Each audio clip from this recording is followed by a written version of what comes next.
for staying with us. That was Tribute Medley 2020 by AB Quating and TWM. Very, very good reggae music there. I mean, gospel reggae music, of course. Not Bob Marley kind of music.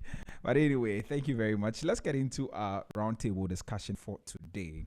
And today, we're having a very important conversation on whether we're asking that our young professionals today, pursuing success at the expense of their well-being. And more specifically, we're looking at their mental health and all of that. And lines, he's an organizational psychologist, and I also have in studio Stanislaus Nyako, my very good brother, and he's a mental health advocate. He's in studio to also join us have this conversation. All right, so gentlemen, let me start with Jeffrey so that I make sure that I can hear me. Hi, Jeffrey. Good morning. Hi, good morning. How are you doing? Oh, God's grace. How are you doing too? Yeah, I'm doing great. It's good to have you on the call this morning. Stan, Charlie Alvi. Charlie. Everything cool. Everything cool. Very cool, like the weather. Everything cool like the weather. I like that. Nah, Charlie. All right. Anyway, gentlemen, let's get into our conversation today, and I want us to have a very light conversation. Nothing too technical, just the basics, and let everybody understand exactly what we're talking about. Now, let me start from here. When we talk about success today, what are we talking about? I mean, what does success currently mean for most young professionals today? And Stan, I'll start with you, then I go to Jeffrey. Okay, so currently the trend I see and what I'm picking on, we talk success currently, it's the car you drive, the house you live in, the women you have, for some of the guys, and when it comes to the ladies, to their head fix, their body shape and all those things. Yeah, when you're able to get these things in and you're able to just enhance your self-esteem, then you're successful. That is, from where I stand, that is what success has come to mean for our young generation. Yeah. Right. I see. That's interesting. I'll come back to you on that. Jeffrey, what do you also think? That is indeed very interesting. That is. Well, I think overall, it solely depends on the individual and the kind of self-awareness that individual has been able to form about themselves over the years. The reason why I'm saying this is because to an individual, success could just basically be what Stanis is saying. To another, success would be the fact that I am able to take care of myself. I have enough money saved somewhere that I can hold on in case of emergency. For somebody, I want to work in a certain organization, maybe one of the biggest organizations in Ghana. I want to have enough money to take care of my family, and also get something to drive a very good car, like Stanis is saying. So it ultimately depends on the individual and the level of self-awareness or purpose-driven desire that individual has. But would you say that this definition has changed? I mean, compared to previous generations, Jeff? Has it been altered? Yes.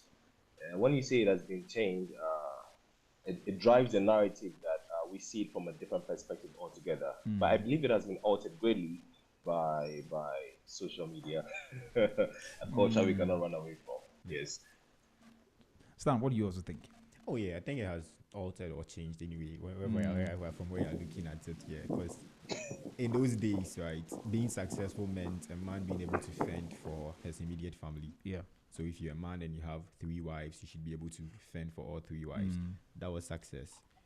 And then going forward, a generation came where success was tied to your primary source of income. So if you're a bank manager, automatically you are successful. If you were a doctor, you were successful. And then comes our generation who are also looking at some self-space. They need some space to thrive as they work. So as I am working currently, I should have some free time on my own to cool down and relax.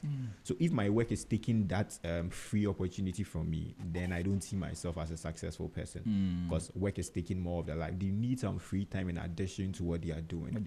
And so that is how it has altered. So now people are looking at getting them their money all right, and then having some time to chill again. So they make the argument and say, people who own corporations don't really do anything. They just sit in their homes and then enjoy life as the systems work for them. So that is going to be the new idea or the new vision of success that our current generation are looking forward to. And this brings some pressures to them, right? Now, for some young people, I mean, young professionals, I want us to limit this conversation or keep this conversation in the confines of professional spaces.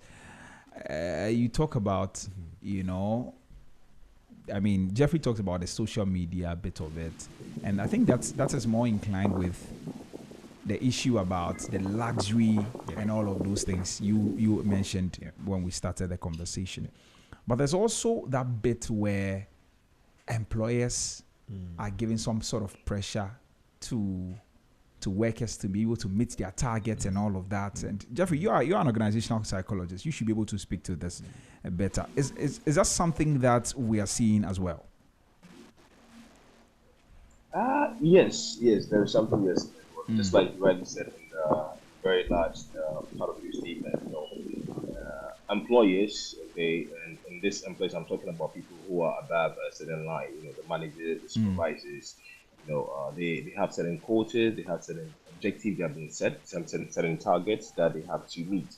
And what happens is that we fail to look at individuals under our care as separate individuals, as being distinctively unique. Why am I saying this? I can be a hiring manager and hire you and hire Stanis, right? Now here's the thing: you have all been hired for a particular job, right? However, your mental resources differ individually. Now, what that means is that if I decide to give Stanis, okay, a workload of about 20 quota, you're going to like bring in this number of sales, and I give you the same thing without accessing your mental resource or your capacity, what it's going to do is that if you have certain extra burden, say you have about 3 kids or 4 kids, and 2 of them are suffering from one condition or the other, or somebody's not doing too well, your ability to handle the workload I've given you will drop. So when I push you, what is going to happen at the end of the day is that there's going to be a burnout, there's going to be occupational depression, there's going to be things are going to happen that will cause you not to be a high-performing individual. Meanwhile, we were originally hired as a high-performing individual based on A, B, C. But as we progress, the question is, how many organizations do we have currently who make mental health a KPI index before they ditch out every, how do you call it, responsibility or target to their various employees? This is one of the things that is killing a lot of what employees, because you hire performance. Yes, that is what you do. You hire them for the ambition because you know that all these individuals have a certain level of drive. They want to do A, B, C. However, they cannot do that at the cost of their health or at the cost of their mental health. So one dies without the other. But is that happening elsewhere, or is it limited to Ghana? It's happening globally. We can see it all along the world. It is happening elsewhere. However, there are some organizations who have, even in Ghana, the organizations who have made mental health a component of their KPI. So you go to an organization, they give you a task. Your manager might not categorically say that this is a mental health strategy or a mental health initiative. However, they give you a task and they ask you, oh, what can we do, okay, to help you achieve this task? Now, that alone is comfort. That alone tells the employee that, oh, they are not just interested in you delivering on the final project. They are interested in the how you go about it, and they are also willing to support you in that process. So if you have been given a task, okay, and your boss asks you, how can I help you to make you achieve this thing? How do you feel? Or how would you feel? Instead of just saying, oh, go and deliver this, and I don't care how you do it, just go and bring it, because that is why you were hired for. Between these two bosses, which one would you prefer to work with? It's a question for you. Okay. I'm waiting for an answer. Of course, the one that gives you a lot more information in there to work with. Exactly. So our employers, beyond the capital they will need to achieve the task, do they look at the mental resource they provide these persons? How is your week looking like today? It's a simple question, but it's a question that encapsulates a lot. And particularly, it targets your emotional, it targets how you're feeling psychologically, it targets so many things. And then they can open up. And once they open up, you understand what their need is, Right. and you do what? You roll out an intervention for them. I see. Stan, I see you nodding. Is there anything you want to add to that?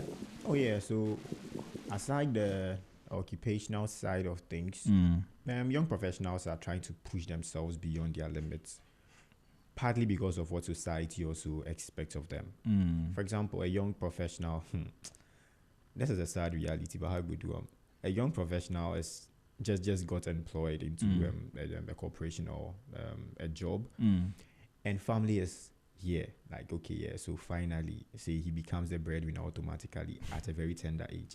And the argument as well, we did our best to push you through school, and now we have siblings and so on and so forth that you have to come and fend for. So immediately they enter the space, society is expecting them to start helping. And as you can see, like, you know, the dynamics of job and everything in our current dispensation.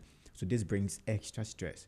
So people move from being intrinsically motivated to work now to the extrinsic side, which is now we are looking at the work because it is going to provide us stuff other than I have this genuine desire to just go and be productive at work. Yeah.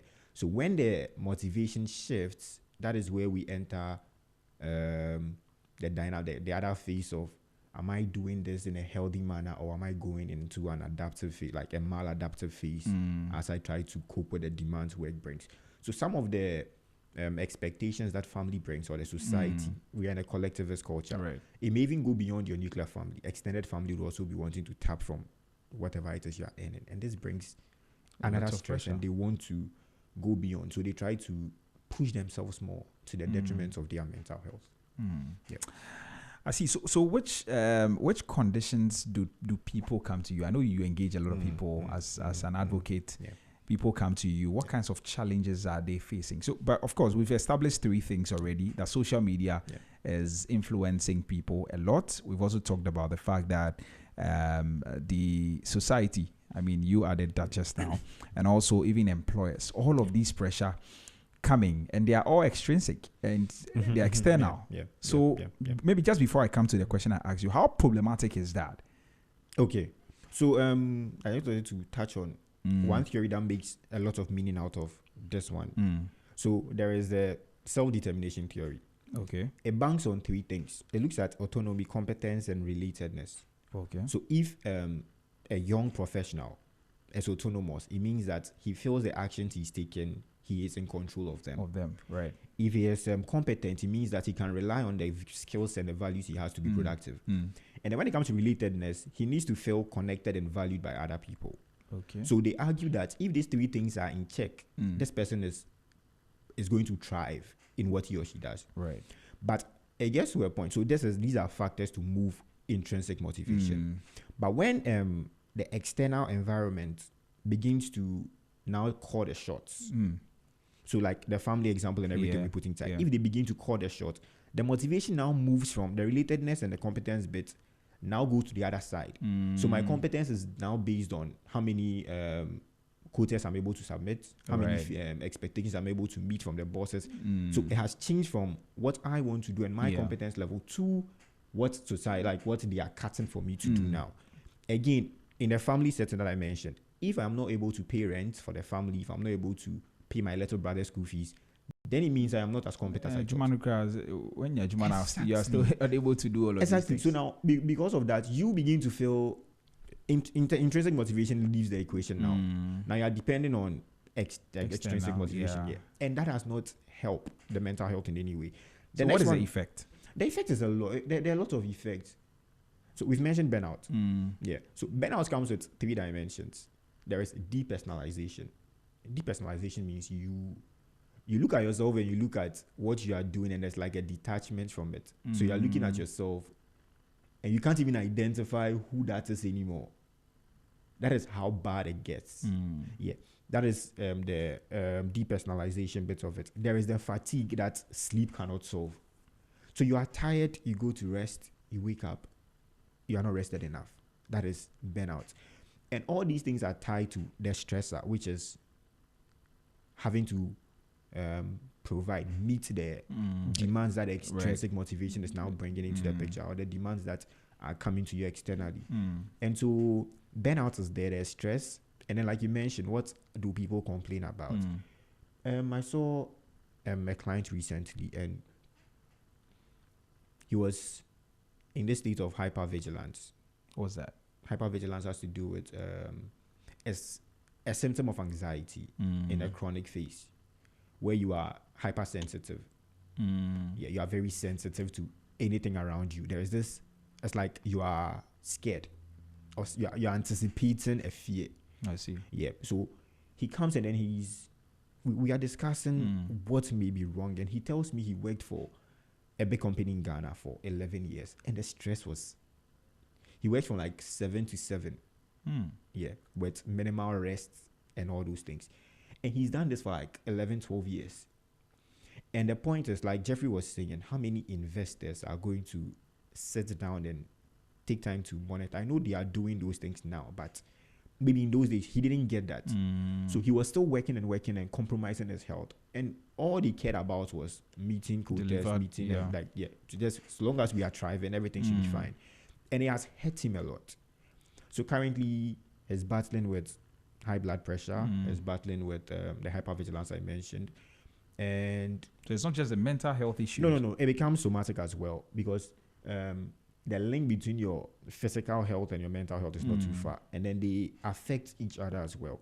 So you may be having a mental health issue and it comes to affect your physical health, especially chronic forms of anxiety. You may begin to have, when you have the GI problems, your gastrointestinal system is shutting down. You may begin to feel some pains around your stomach. You may have a certain headache, migraines, as a result of anxiety as well. Now, where would the anxiety come from?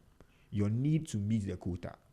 Now, if the resources you have, there is this saying that you can't pour from an empty cup. Yeah. If you are fatigued, you are burnt out, there is nothing you can, there's nothing meaningful you can contribute. So if you're expected to meet the target and you are burnt out, that is where the anxiety also comes in. Am I going to be laid off? Are they going to sack me? Are they going to give me those queries and all those things for not meeting my target? Right. But psychologically, I'm not there to be meeting targets at this point. So these are some of the challenges that would arise from the pressures that comes to us. Yeah. We're going to come to some of the solutions very soon. And I think one of the things that Jeffrey mentioned early on was actually, I think he put it in a particular way, KPI, is a KPI index or something, you know.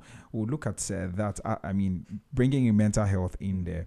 But let me bring in Jeffrey now. Jeffrey, so, I mean, you've been following the conversation. Do you have anything to add to whatever Stan has said so far?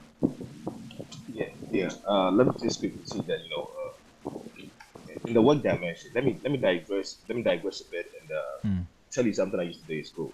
So back in school, you study and the idea is to get an A. That's an ambition, right? Yeah. We all can agree, whatever grade you decide to set for yourself, whatever benchmark you give yourself is an ambition. So if you want an A, it's an ambition. If you want a B plus, an ambition. If you want a B, a C, an E, an F, it's equal an ambition. And all you have to do is put in the effort, right?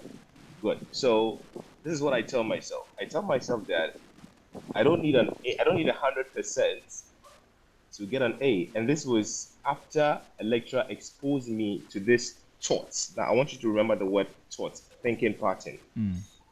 So when the lecturer exposed me to this thought, it sort of like opened my mind to a new world, a new dimension, where I felt like all of a sudden I have gained extra 24 hours. Now this is what I mean. You will be given a syllabus, you'll be given areas that you study.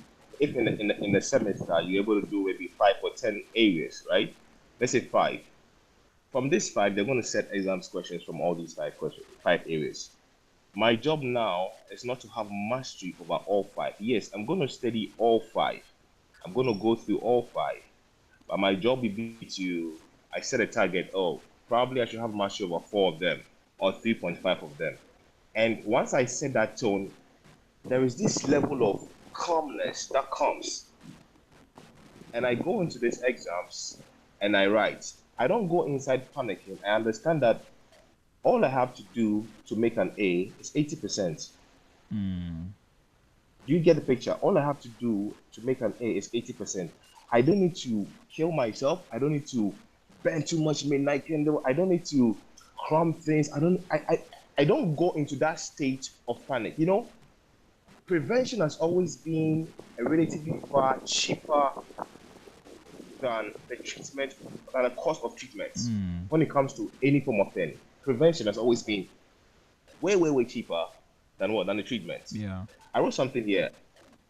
Imagine you have a car. Now this car is running on what? Fuel. You need fuel. Ambition in itself is not good enough. Stannis mentioned something. Motivation. Motivation in itself is a theory. It has various theories. Now, you have an ambition, a target you have set for yourself, either as an employee, as a worker, whoever you are. I find this more problematic, especially in the health sector, nurses, doctors.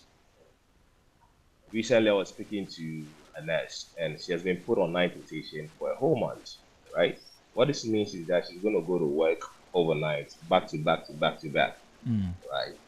And back to back to back to back, what they do is that if she goes 3 days in, she will take about 3 days off straight. What is that? This is what is happening to that individual. That individual is working herself out maximum, almost at the verge of breaking down, and then they give her a time to go and what? Like rest, recuperate, come back. That in itself, over a long period, is going to build up so much strain in that individual that's going to affect their mental health, and eventually you're going to see it in various levels of physical health in itself. So you see it from BP, you will see it from a peculiar spine condition because of the way if the person is sitting every day, because of the way the person is sitting and not moving. Like there's going to be a build up of little things over time. So protecting your mental health, okay, and longevity is what a lot of organizations should be looking at. We are not saying that, oh, the fact that we have hired you as a high performer means that you should do what? You should break up. Ambition is good. Ambition is good. It is why you hire people, because you understand where they see themselves, and you feel like, oh, I can have this person on board and help my organization reach this particular goal. It's like saying stress. Stress is normal. There's nothing bad about stress. However, when it builds up repeatedly over time and nothing is being done about it, that is when it builds up into something we call chronic stress, and that is not what organizations want. We want individuals who are driven, who are energized, who are not depleted. When you keep bending metal, you bend it, you straighten it, you bend it, you straighten it, you bend it, you straighten it. What happens is that over time, when you bend, it breaks. It breaks. So you use somebody to the max, you give the person a few days off, you bring the person back. So you have bent the person, you have straightened the person. You bend the person, you straighten the person. You bend the person, you straighten the person. And like I've said, this person has worked for 11 years. It's a long period. And now this person is on the verge of breaking. So to young individuals like myself, youngsters, the youth who are trying to make ends meet, Stanley said something that is very important. I feel like I should iterate again. You know, there's a need for us to evaluate the ambition we have. There's an important need for us to evaluate the ambition we have. I told you to keep the word thought in mind for a reason. Your thought patterns, whether you like it or yes, shapes an integral part of how you perceive things and how you are able to handle things. Everything is not dependent. So you ask yourself, the ambition I want or have set for myself, is it fear-based? Have I set this ambition for myself because I want to keep people around my circle, I want to prevent people from leaving? Is this something that is really meaningful to me? Like the teacher told me, 80% is all you need to get an A. I wanted an A because I felt like I'm an intelligent student, or I felt like this is where I want to see myself in life. And because I want to see myself in life in this particular level, this is my target. So he came in and gave me a new resource, just like an employer will ask the employee, how's your mental state? What do you need for this to be possible? The teacher gave me that in a class without even realizing. So I took that, and that was a thought process. Initially, you are thinking, all you have to do is get an A, is read cover to cover, cover to cover, cover to cover. Don't have a social life, cover to cover, cover to cover, cover. When somebody is greeting, you don't even say hi, just go like, because you feel like when you talk, something you have learned is going to escape. Yeah. You understand? But in learning itself, there's a theory that says that once learning is semantic, the meaning of the word holds value to you, it is less likely for you to forget. So in that same context, the ambition you have, if it is purposeful, if it's meaningful, you understand that you don't have to achieve it in a space of 2 years. You don't have to achieve it in a space of 3 months. With this whole digital culture and the idea of get rich quick schemes, the idea of, oh, somebody bought crypto and it worked for the person, and because of that, young people are billionaires and millionaires and ABC. Yes, it is all good, and we are happy for those people who are making it. But it does not mean that you, the individual who are not at that level, you are a failure. This is where the thought or the thinking pattern comes in. Over time, we have developed maladaptive thinking, maladaptive thoughts that begin to shape the ambition we even have. Tristan is in his opening statement make mention of the fact that people perceive success as what? Driving the fastest car or the nicest car, having some really, really nice women, and the whole, we like it. Yeah. Hallelujah. All right, gentlemen, having please. having all these things, you understand? But the point is, do you really need these things? Why do you think you want to pursue these things? Of what significance and what value are these things to you? When you begin to evaluate the ambition itself, you begin to take away things that you realize that I don't need.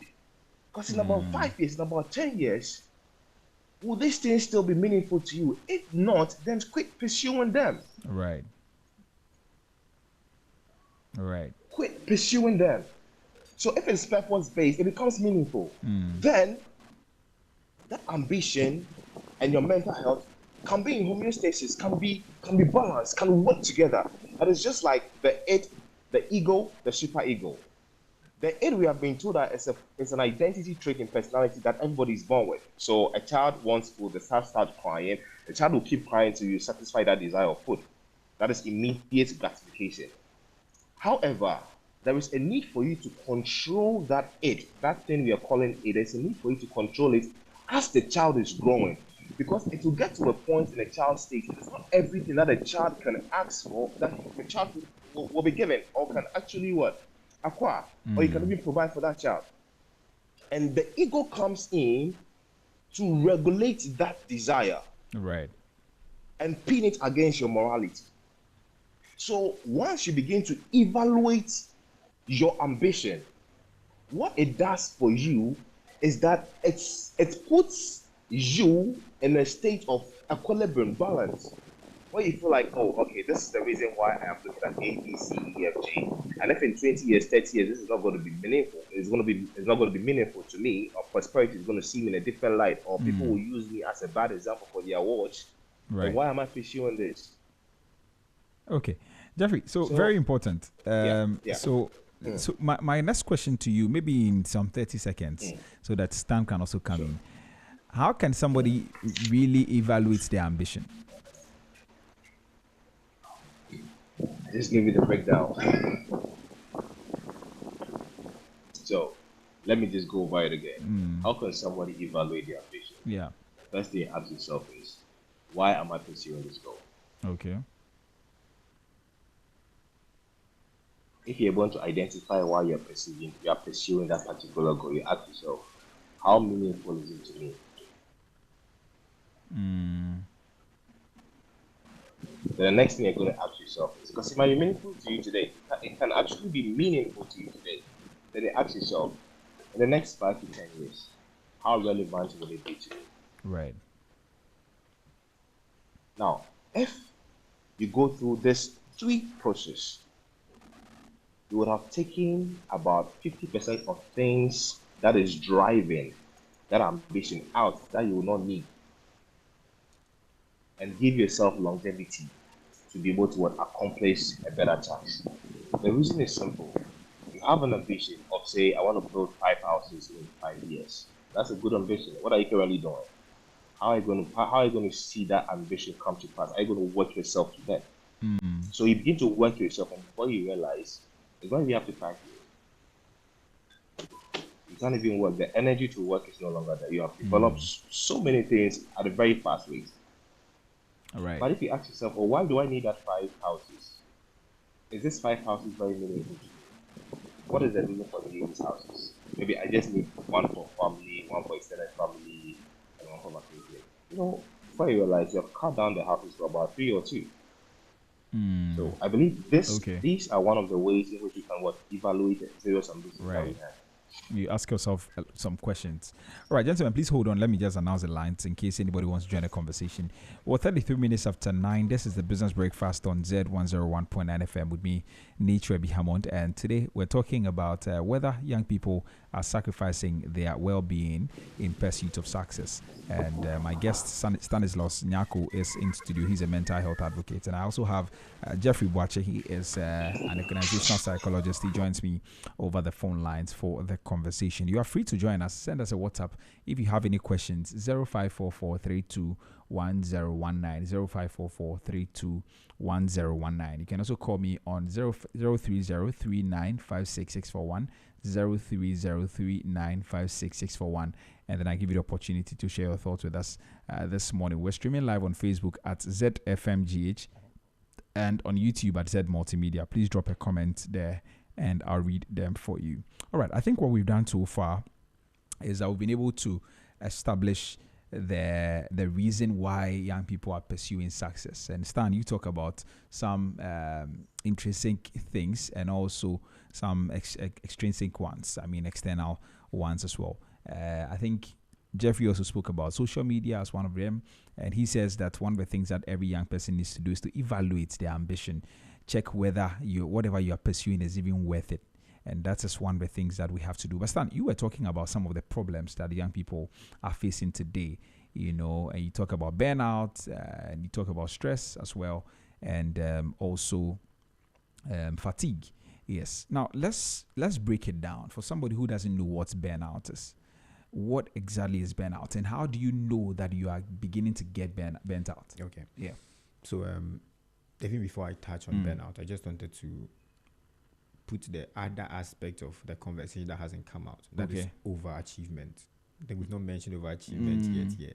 And what Jeffrey was saying has a bearing on overachievement, right? So overachievement by definition is a pattern of compulsive goal pursuit driven by a genuine desire, not by a genuine desire rather, but a desire of fear, like fear of failure. There's shame, there's avoidance, and there is identity fragility. So overachievement involves consistently setting and pursuing goals beyond what is sustainable, meaningful, and health preserving. So that is basically what Jeffrey was talking about here. So the opposite of ambition would be the overachievement vibe of it. That in itself is a problem. Yeah. So even before we look at the burnout and the fatigue and all those things, overachievement is a problem. The problem in here is that you see things like anxiety, because you are pushed by the fear of success. Fear of failure. Fear of failure, yes. Fear of failure. Because you are scared to fail, you are not at a normal when it comes to thinking. Yeah. He mentioned something about thought, holding thoughts constant and then working with the thoughts you have in your head. If you are somebody who is moved by fear driven, you are not at that stable ground. He mentioned cortisol, stress, and we've mentioned cortisol here several. That's the body stress hormone. So long as you are stressed, cortisol begins to flow in your system. Now, when cortisol reaches its max, when chronic stress, as he mentioned, accumulated stress, when it builds over a period, cortisol intensifies in your system. Now, the part of the brain responsible for decision making, which is the prefrontal cortex, has an interaction with cortisol, such that the cortisol, the receptors of the cortisol bind to those receptor sites, and they end up impeding the function of the prefrontal cortex. So in those situations, you cannot function like you want to, because the functioning dimension of your body or your brain is compromised by the excess stress hormones that are released. So it doesn't do you any good at all, especially when it comes to when you're going to the with signs, and then the burnouts, and then the depression and all those things. Now, if we are going into clinical terms, and we are putting our mental health on the spot as a result of some of these things we face, you realize that a situation like a depression, which is very real, when you are failing to meet the demands of society, now you've moved from internal motivation to external motivation. If you are not meeting the targets like the external people, the external society has set for you, you begin to ask yourself certain questions. Am I still competent? Okay. Yeah. Do I still have a purpose? Is this life worth living? If your answers are negative, you realize that you begin to ask yourself other questions. So why am I still doing this? Is this still justified? Then we enter a place we call rumination. So rumination is just rethinking negative thoughts. So the thoughts are negative, all right, but you are contemplating over it, and you are accepting it as your reality. So when you begin to do this, you lose your competence, which you once had. And competence lost makes you a useless person to yourself. And from uselessness, you're moving to worthlessness, hopelessness. And then there is this guilt of you not being able to reach the targets that society or family has for you. And that is clinical depression. Simply put, this thought patterns would reduce you to clinical depression. There's also the issue of stress and then the cortisol interactions in your brain. That has also been proven to lead to diseases like type 2 diabetes, cardiovascular issues, and all those things if left unchecked. So a person who is overly ambitious, or somebody who is trying to overachieve, is indirectly calling some of these things to themselves. Again, you can, because of how you are thinking and processing stuff, you can easily rupture a part of your brain. Now, the ruptures in the brains are what brings stroke. So you are always thinking, processing stuff. That's not healthy for the brain. The stress and strain you are giving to the brain. He mentioned bending a metal and straightening it. That can happen to your brain as well.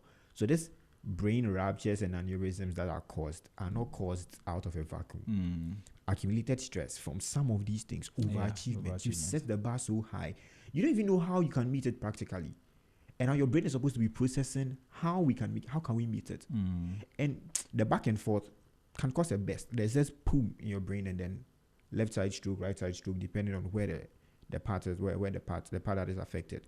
We've also seen psychotic. Is that why we are seeing a lot of a lot of young people battling all kinds of things? That is very true. And I like the fact that Jeffrey has, I think, spoken about the thoughts part. The side where your mind comes into the picture. He has stressed on it also. I don't want to talk about it again, but it is very important. If you can hold the thoughts, like you said, spread the ambition across, you can't achieve everything in a day. It does you a lot of, it gives you like this buffer. So there is this thing I tell people recently. So I told them, currently I have an MPhil. I would wish to be driving a car and having my dream job and working. I don't have them now. Now when I go home and I say things like that, the first things my immediate family tells me, my auntie is one of the people who would shut me down first. You would want to keep quiet. You would want to stop saying those things. So she brings my mind back to process. So she tells me, you know how far you've come. You are doing your part, and God will do the rest. Right. So if you can keep quiet and continue what you are doing, eventually the things you are craving now will come to pass. Now, what this does to you is it gives you meaning. So there's something called meaning making in mental health literature. Meaning making means you are looking at your current situation, though you are not there yet. You are tying it with your immediate context. We are a very spiritual and religious nation. So the religious bit is there. Now, they say heaven helps those who help themselves. So if I am helping myself, obviously heaven's help will come through. Yeah. So I am anticipating help from heaven, but I am doing my part. So whatever social media is displaying to me, it doesn't move me much. So I have colleagues who would be in the situation we are talking. They'll be trying to overachieve. Yeah. But I don't think I am tempted to overachieve because I'm following process. All right. And I know that, like Jeffrey has said, I'm spreading the ambition across. If we do like 3 or 4 years and I realize I'm still where I am, then I know that something has gone wrong. So instead of me being bad for that one, I still come back, contemplate, look at it again, think through again, see where I went wrong. So this is a healthier mindset. Right. This is a healthier mindset. And this will prevent you, it will shield you from the anxiety, the depression, because I'm not going to talk down on myself because I'm following process. So long as the process doesn't end. I may get to my BYD, but I would want a Mercedes Benz. So I continue again. At least I've gotten to one point. So it means process works. So now that I understand the doctrine of process, I don't think I would bring any unnecessary stress on me, and which would lead me to my facility to go and do some plenty counseling and back and forth and so on and so forth. Yeah. Right. So young people need to understand I like the way you put it, the doctrine of process, that allow time, allow things to unfold. You don't rush to get all things at once. All right. So we were talking about I wanted us to talk about the conditions, the burnout, the stress, the depression, the fatigue, and all of that. If we can just mention them briefly, and then just highlight exactly what it is, how people can know when they are getting there. I'll be very glad. So let me start with Jeffrey. Okay. Jeffrey, any of them you want to touch, or maybe you can talk about two of them, maybe burnout, fatigue, any of them you want to talk about, then Stan will also address them so that young people can know whether they are getting there or not. Jeff. Thank you very much. Can you hear me? Yes. Okay, so I want to look at depression, but depression in the occupational context. Right. So it's called occupational depression, And clinical, Stanis has spoken about clinical depression at the time. So since we are looking at employees, I just want us to send our mind to how the work setting can actually initiate the occurrence of what occupational depression. Now, this is everything Stanis has mentioned with regards to depression, but however, the factors that actually trigger this occupational depression are found nowhere else but in the organization. So these factors include the amount of workload an individual is assigned to, in contrast to the resources the individual has been given in order to achieve that particular task. The amount of control or autonomy an individual has over his own work. They can assign you a work, but if you don't have enough autonomy to be able to handle that job, you always find yourself in between going back and forth. And over time, this can the build-up of this will trigger occupational depression. So this is a wake-up call to hiring managers that it's important for them to evaluate people's mental health as parts of the screening process. And once you're able to evaluate their mental health and you bring them on board, conduct yourself, have a culture that seeks to protect and reinforce that mental health. Because mental health is actually real world. Mental health, I dare say, it's actually the real wealth of health.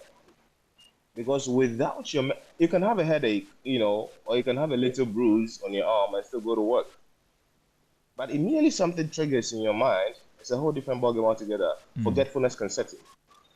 Forgetfulness, or when it gets to a certain level, it's not just, I just forgot, and I'm really a baby. It becomes a mental problem, and it affects the way you work. You go to a reservation, you send in a list for somebody to book a few of a ticketing organization for them to book tickets for you. The ticketing agent had a big fight in the house, was not able to settle these things, have a prevailing problem of marital something in the house, comes to the office with this baggage. There's no area of counseling in the workplace that they can do a quick therapy session, right? And sit behind their computer. They just come, clock in, sit behind. Before you realize, they miss about 4 names on the list. But this is business class, first class.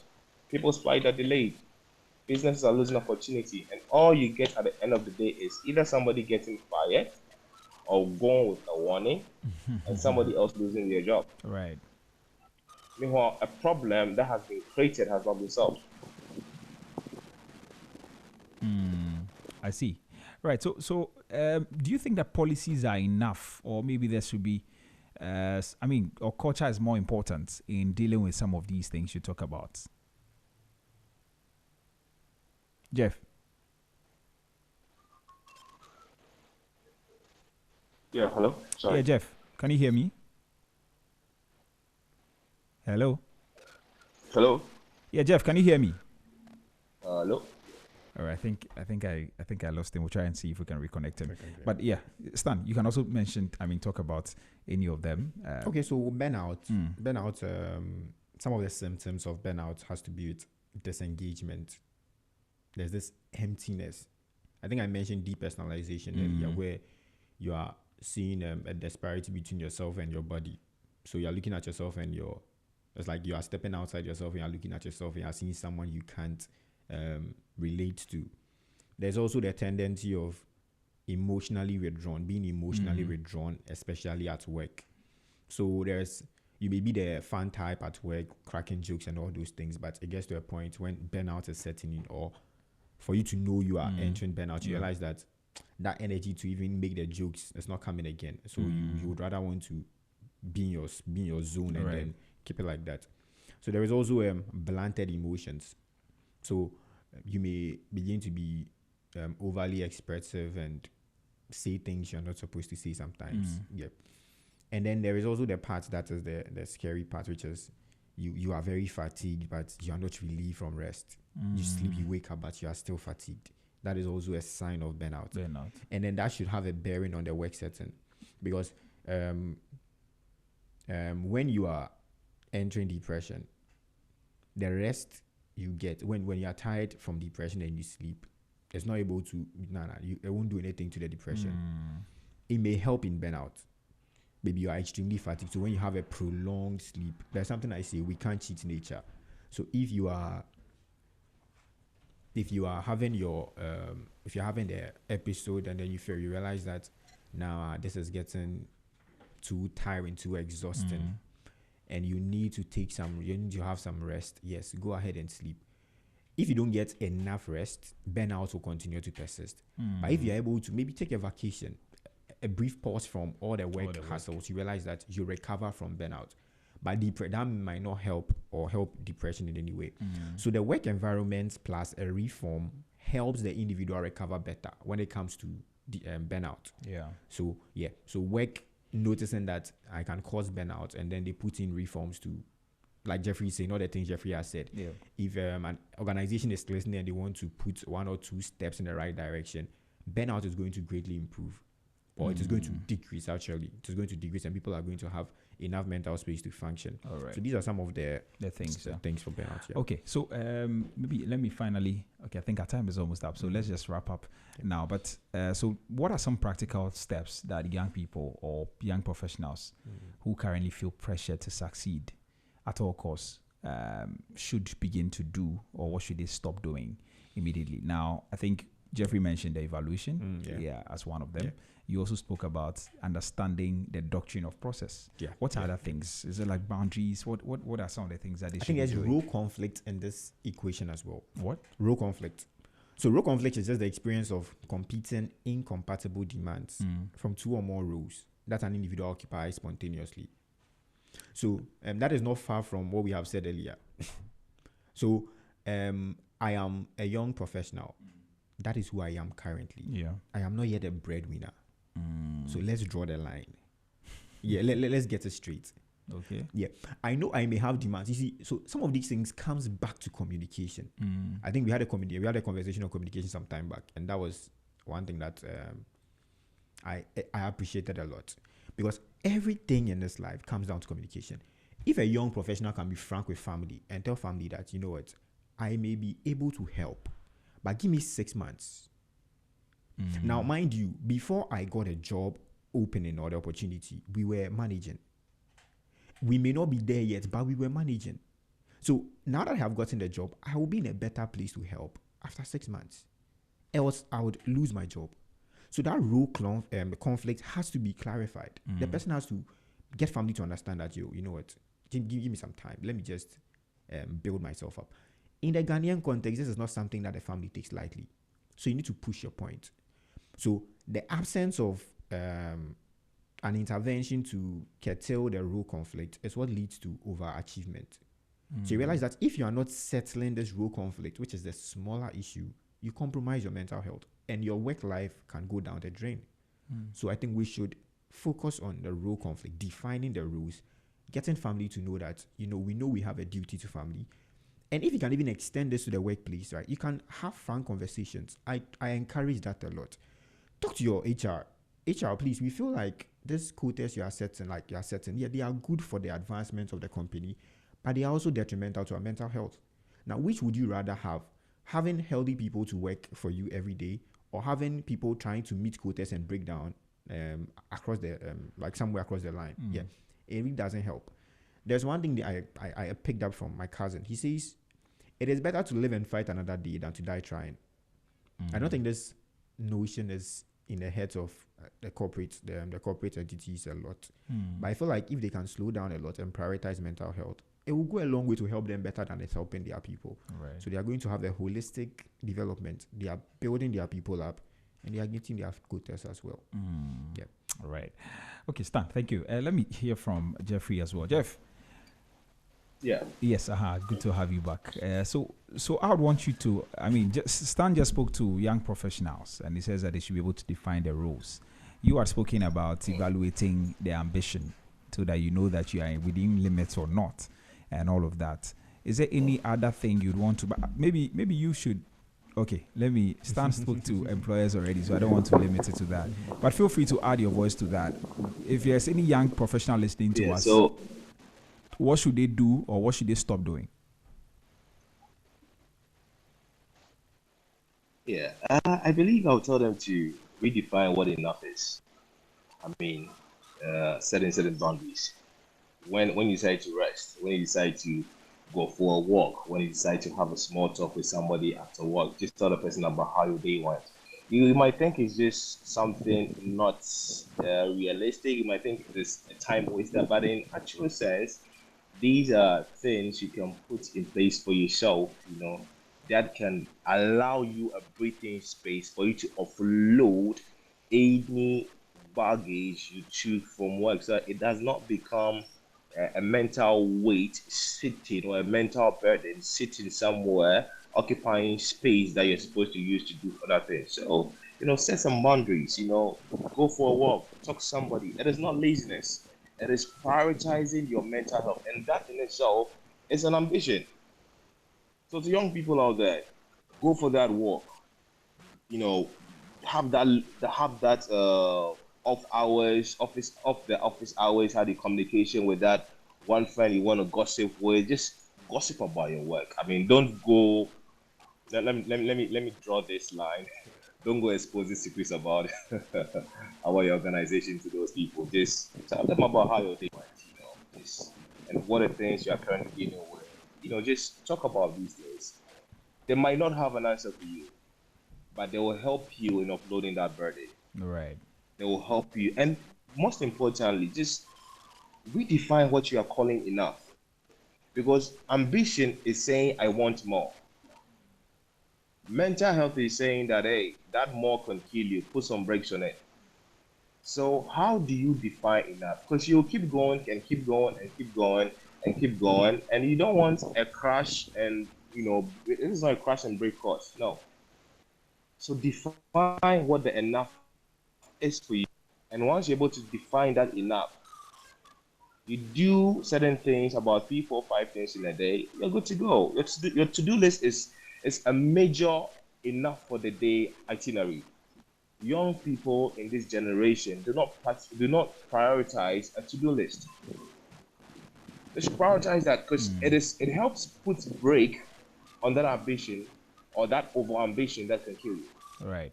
So yeah. Okay. Thank you very much, Jeff. Gentlemen, thank you so much for joining us for this conversation. I think we've spoken about a lot of things, and there's so much value that we've put out there. Hopefully, some people pick it and they are able to apply it to their lives.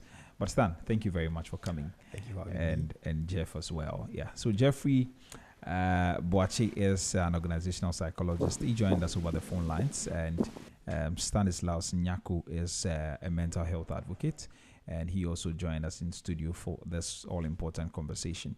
So at the end of the day, what we are saying is that, yes, ambition is good, but make sure that you are measured in those ambitions. So don't, shortchange shortchange your well-being for that ambition.